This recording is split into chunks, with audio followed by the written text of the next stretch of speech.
இன்றைய முதல் வாசகம் இணைச்சட்ட நூலிலிருந்து வாசகம். அதிகாரம் 4 வசனம் 1 மற்றும் 5 முதல் 9 முடிய.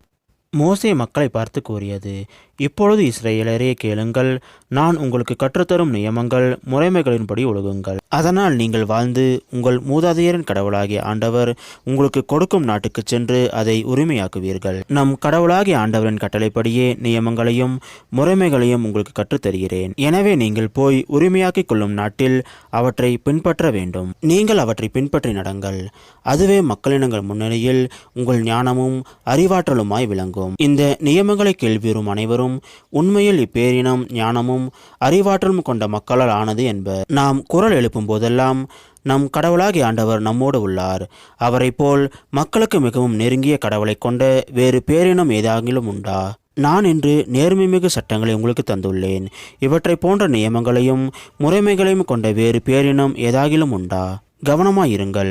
உங்கள் கண்களால் நீங்கள் கண்ட அனைத்தையும் மறந்து போகாதபடி உங்கள் இதயங்களில் காத்து கொள்ளுங்கள். உங்கள் வாழ்நாள் முழுமையும் நீங்கள் அவற்றை மறக்க வேண்டாம். உங்கள் பிள்ளைகளுக்கும் பேர பிள்ளைகளுக்கும் அவற்றை எடுத்து கூறுங்கள். இது ஆண்டவர் வழங்கும் அருள்வாக்கு. இறைவா, உமக்கு நன்றி.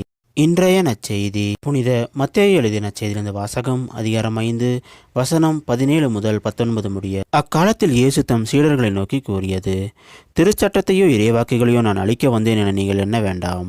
அவற்றை அழிப்பதற்கல்ல, நிறைவேற்றுவதற்கே வந்தேன். விண்ணும் மண்ணும் ஒளிந்து போகும் முன் திருச்சட்டம் யாவும் நிறைவேறும்.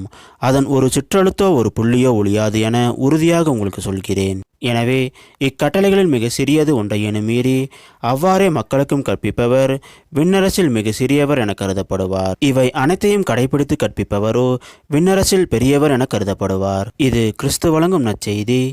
கிறிஸ்துவே, உமக்கு புகழ்.